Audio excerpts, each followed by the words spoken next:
भी प्रतियोगी परीक्षा के विद्यार्थी हैं, जो भी कंपटीशन एग्जाम देते हैं, चाहे कोई भी प्रकार का एग्जाम देते हो, उन सबके लिए बहुत महत्वपूर्ण जो है क्लास होने वाली है। लगा दो आग पानी में, जवानी उसे कहते हैं, और छीन लो सिलेक्शन, कहानी उसे कहते हैं।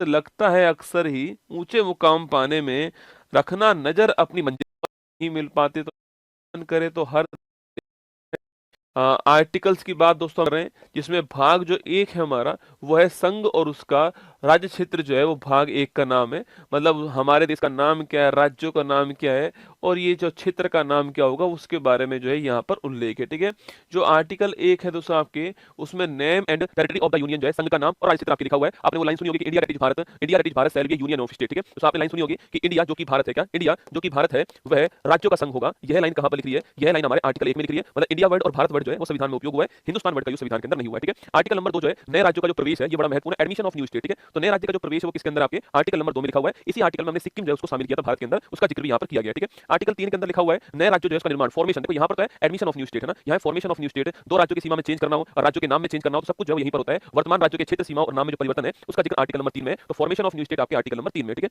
इसके बाद दोस्तों भाग 1 का जो आर्टिकल नंबर 4 है वो आपके अंतिम आर्टिकल भाग 1 का, और उस आर्टिकल में लिखा हुआ है कि अनुसूची 2 सॉरी आपके मतलब जो आपके अनुच्छेद 2 और अनुच्छेद 3 आपके ये सारी पावर किसके हाथ में होंगी? पार्लियामेंट के हाथ में होंगी। यह बात आपकी यहाँ पर आर्टिकल नंबर 4 के अंदर लिखी हुई है। ठीक है, पहली अनुसूची और चौथी अनुसूची के संशोधन तथा अनुपूरक, अनुसांगिक और परिणामिक विषयों का उपबंध करने के लिए अनुच्छेद 2 और अनुच्छेद 3 के अधीन बनाई गई विधियां जो है वो आर्टिकल नंबर 4 में, ये आर्टिकल 1 से 4 तक आपके सामने। ठीक है, इसके बाद भाग 2 आता है। ठीक है, भाग 2 के अंदर सिटीजनशिप जो है, जो नागरिकता है उसके बारे में उल्लेख किया गया। भाग 2 में आर्टिकल 5 से 11 जो है इसका जिक्र किया गया दोस्तों ना। आर्टिकल 5 की बात करता हूं आपके, तो संविधान जब लागू हुआ हमारे यहाँ पर उस समय जो है भारत में सिटीजनशिप जो थी उसके बारे में उल्लेख है। ठीक है, संविधान के प्रारंभ पर जो नागरिकता है दोस्तों उसके बारे में उल्लेख है। आप जानते हो तो संविधान आपके लागू तो 26 जनवरी को हुआ है, लेकिन संविधान के कुछ भाग जो है वो 26 नवंबर 1949 को लागू हो गए थे आपके। उसमें से एक भाग कौन सा? सिटीजनशिप भी आपकी उसी आपकी तारीख को लागू हो गया दोस्तों ना। पाकिस्तान से भारत को आर्टिकल 6 में दोस्तों क्या लिखा हुआ है? पाकिस्तान से जो लोग भारत आए उनका जिक्र कहां पर? आर्टिकल नंबर 6 में। ठीक है, तो पाकिस्तान से भारत को प्रवचन करने वाले कुछ व्यक्तियों के सिटीजनशिप के जो अधिकार दोस्तों आपके आर्टिकल नंबर 6 के अंदर लिखे हुए हैं, जो माइग्रेट हुए कहां से? पाकिस्तान से भारत में आए, उनके बारे में जिक्र आपके आर्टिकल नंबर 6 में दोस्तों ना। आर्टिकल 7 दोस्तों आपके पाकिस्तान को दोस्तों माइग्रेट हुए, भारत से पाकिस्तान को जो माइग्रेट हुए उनके बारे में पाकिस्तान को प्रवचन करने वाले कुछ व्यक्तियों के सिटीजनशिप का अधिकार जो है वो यहां पर किया गया दोस्तों ना। आर्टिकल 8 में क्या है? भारत के बाहर रहने वाले भारतीय उद्भव के कुछ व्यक्तियों दोस्तों आपके भारत के बाहर जो रहते हैं दोस्तों आपके, जिनको इंडियन आपके ओरिजिन हम लोग बोलते हैं, जो पर्सन्स होते हैं उनके लिए आपकी बात आर्टिकल नंबर 8 में लिखी है दोस्तों ना। आर्टिकल 9 में दोस्तों मान लो किसी भारत के नागरिक ने किसी अन्य देश की सिटीजनशिप ग्रहण कर ली तो हमारे यहाँ से अपने आप जो है उसकी सिटीजनशिप समाप्त कर दी जाएगी। ये बात आर्टिकल नंबर 9 में लिख रही है कि विदेशी राज्य की नागरिकता स्वेच्छा से अर्जित करने वाले व्यक्तियों का नागरिक ना होना, मतलब हमारे यहाँ पर वो नागरिक नहीं रहेगा। ये आर्टिकल नंबर 9 में यहाँ पर लिखा हुआ है। ठीक है, आर्टिकल 10 क्या बोलता है? सिटीजनशिप दोस्तों आपके जो अधिकार हैं इनका बना रहना जो है ये आर्टिकल 10 में। ठीक है, सिटीजनशिप के जो अधिकार वो बने रहेंगे और ये अधिकार तय कौन करेगा? आपके पार्लियामेंट करने वाला। ये बात कहां पर? आर्टिकल नंबर 11 में। ठीक है, भाग 1 का अंतिम आर्टिकल संसद को पावर देता है, भाग 2 का अंतिम आर्टिकल पार्लियामेंट को पावर देता है, भाग 3 फंडामेंटल राइट का भी जो अंतिम आर्टिकल है वो भी आपके पार्लियामेंट को पावर देगा। ठीक है, संसद द्वारा सिटीजनशिप के अधिकार का दोस्तों विधि द्वारा विनियमन किया जाएगा और इसी के लिए आप सिटीजनशिप अमेंडमेंट एक्ट आपके 1955 बनाया गया था, आपको याद होगा। ठीक है, तो ये आपके भाग 2 हो गया ना। इसके बाद दोस्तों भाग 3 की बात करते हैं। पार्ट 3 एक बड़ा महत्वपूर्ण आपके पार्ट है जिसके अंदर फंडामेंटल राइट, मौलिक अधिकार का जिक्र इसके अंदर किया गया। फंडामेंटल राइट देखिए, आपके कमेंट पढ़ना मेरे लिए अभी जरूरी नहीं है क्योंकि मेरा उद्देश्य आपको इस पूरे को पढ़ाना है, इसलिए आप ध्यान से देखिए, कमेंट करने की जरूरत भी नहीं है इसमें। अपने कान से आपको सारी बातें सुननी है और कोई भी फालतू का कमेंट नहीं करना है ना, क्योंकि इस क्लास को सोचिए आप बाद में लोग देखेंगे तो मैं चाहता हूं कि उनको लगना चाहिए कि आपके समय का मैंने हर सेकंड का उपयोग किया है ना। भाग 3 देखिएगा, मौलिक अधिकार फंडामेंटल राइट की दोस्तों हम लोग बात करते हैं। ठीक है, और इसका आर्टिकल 12 से 35 जो आपके भाग 3 के अंदर किया गया। ठीक है, तो आर्टिकल 12 में डेफिनेशन जो परिभाषा है इसकी बात आपके आर्टिकल नंबर 12 के अंदर की गई है ना। आर्टिकल 13 जो आपके मौलिक अधिकारों से दोस्तों असंगत या उनका अल्पीकरण करने वाला कानून। ठीक है, कोई दोस्तों कानून पार्लियामेंट ने बनाया, कोई अधिनियम पार्लियामेंट ने बनाया, वो अधिनियम फंडामेंटल राइट जो है उसको कम करने वाला कानून है या फिर उसके अपोजिट कानून है तो वो अपने आप समाप्त हो जाएगा। ये बात कहां पर? आर्टिकल नंबर 13 के अंदर लिखी हुई है। और यही दोस्तों हम इसको क्या बोलते हैं? आपकी इसी को हम बाद में न्यायिक पुनरावलोकन शक्ति आपकी वो भी कहते हैं,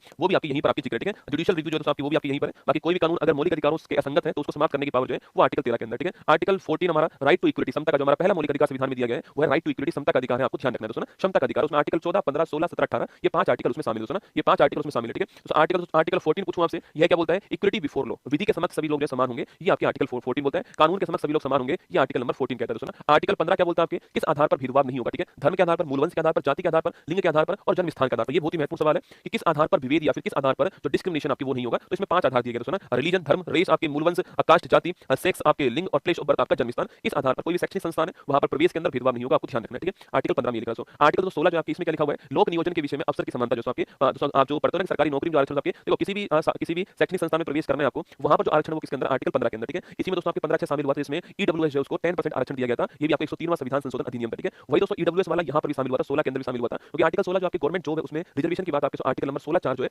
16 का जो सब पार्ट 4 है आपकी उसमें की गई है, ठीक है। तो लोक नियोजन जो पब्लिक एम्प्लॉयमेंट है आपकी उसके विषय में अफसर की समानता होने वाली है, पर कुछ आधार पर यहाँ पर भी आपके अंतर कर सकते हैं, और वही आपका रिजर्वेशन है जो कि 16(4) के अंदर लिखा हुआ है रिजर्वेशन, ठीक है। इसी में आपके ईडब्ल्यूएस वाला भी इसी में भविष्य में शामिल किया गया ना। आर्टिकल 17 क्या बोलते हैं, एबोलिशन ऑफ अनटचेबिलिटी, मतलब अस्पृश्यता जो आपकी छुआछूत का अंत, आर्टिकल 17 है, वो आर्टिकल 17 आपको ध्यान रखना है। आर्टिकल 18 बोलता है उपाधियों का अंत, जो आपकी एबोलिशन ऑफ टाइटल जो है महाराजा धीराज ऐसी जो उपाधि है उनका अंत होगा आर्टिकल 18 के अंदर, ठीक है। वहीं आपको ध्यान रखना है दोस्तों, सेना और विद्या जो है इन दोनों में आप उपाधि धारण कर सकते हो, ये भी आपको ध्यान तो लिख कर करता हूँ, सोशल मीडिया पर लिख के करता हूँ, मतलब ये मेरा अधिकार है, जाने का अधिकार आपके, और आपके हड़ताल जो है लिखिए। सबसे बड़ा आर्टिकल आपकी 21 है, प्राण और दैहिक स्वतंत्रता का जो अधिकार हो, मतलब किसी भी व्यक्ति को आपके कानून के आपके प्राण, protection of life and personal liberty, मतलब आपको बहुत सारे जो अधिकार आप सुनते हो दोस्तों, आपके निजता का अधिकार, राइट टू प्राइवेसी,